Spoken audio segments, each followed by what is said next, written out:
Hey guys, Olrun here from Never Lucky. Just making a short video to explain the various uses of the Sword 3 skill for the Mesmer, Illusionary Leap, and Swap. There's basically three ways that you can use this skill. The first is pretty obvious, is you use it for the Immobilize to lock down a target for your shatters. The second is to initiate a fight, since it does allow you to move in across the z-axis, so it can be used to get into a fight that you might not be able to immediately walk to.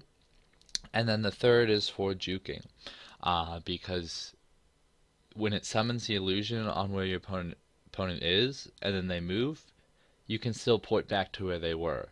So this works just like how people could use Spectral Walk to jump off at ledges and then port back up after people follow them. You can use Illusionary Leap to summon a clone, and then when your opponent jumps off the ledge that they were standing on, you can port back up. And unless they've got a port immediately available, they won't be able to follow you. So let's show how each of these works. Okay, so let's start talking about how to burst with Illusionary Leap.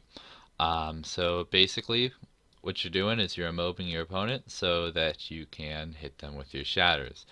Uh, there are two ways that this can happen, and it depends on what weapon set you're in first. Ideally, you're in sword with some clones up, but it's possible you're not.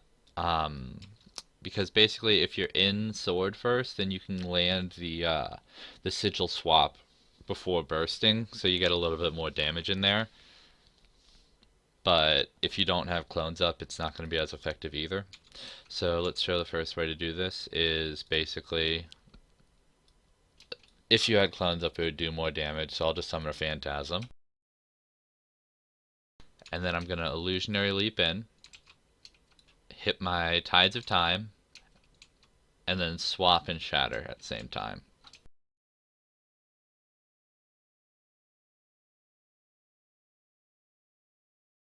So that's the basics of the shatter combo there. Um, Next, I'll show with starting in staff. Okay, so if you're starting in staff for this combo, then the only way you're going to get a sigil swap off is if you walk up to them manually. So you might not be able to do that. If they're running, or if you're on the other side of the point, it might not be worth going for the sigil swap. So we'll just kind of assume that you're not going to be able to do that here. We're going to generate some clones, and then swap the sword, and it's the same thing. You're just not going to end up with the sigils, with the sigil burst.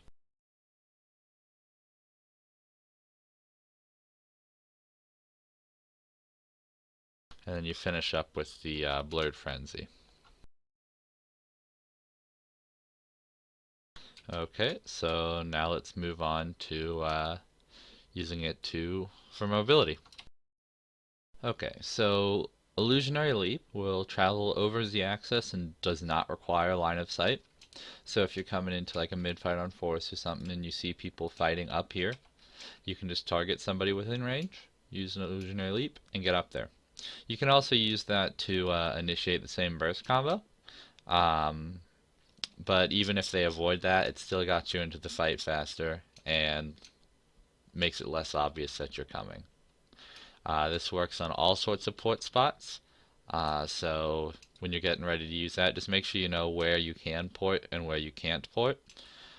Something to keep in mind is that some no port spots, even if you can't port directly on them, it'll still spawn a clone next to them, which will let you port next to them. So it doesn't work quite the same as targeted ports, since it summons a clone there instead of actually porting. It bypasses some of the rules, but in general, it'll only work on port spots. Okay, let's get into juking. Okay, so for juking, the basic theory behind this is that somebody's chasing you and you're going to lead them off of a ledge. And right before they jump off, you're going to leave a clone from Illusionary Leap on them, not use swap, and then just wait for them to jump off, and then use swap. So they don't get mobbed up there, and then you port to where they were, and they're down there now, and it's harder for them to follow you. So let's show that.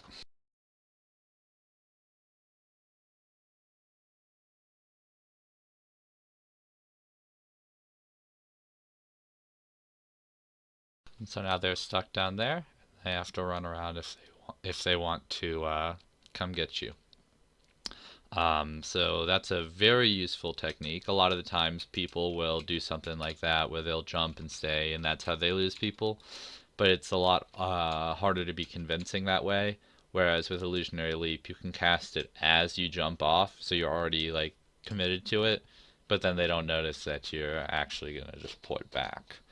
Um, Depends what your opponent is, whether or not that's going to be effective. Something like a Dragon Hunter, you'll want to be sure that they don't have Judge's Intervention or Flashing Blade, so maybe after they swap to Longbow you do it.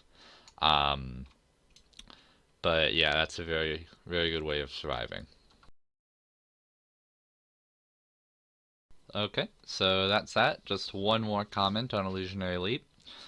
It swaps places with the clone you generated.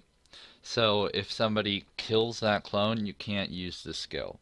That means that it's not really all that effective if you use it in the middle of all the cleave in a team fight because the clone immediately get destroyed.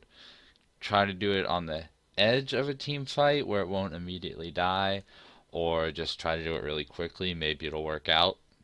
Just keep that in mind. Anyway, thanks for watching.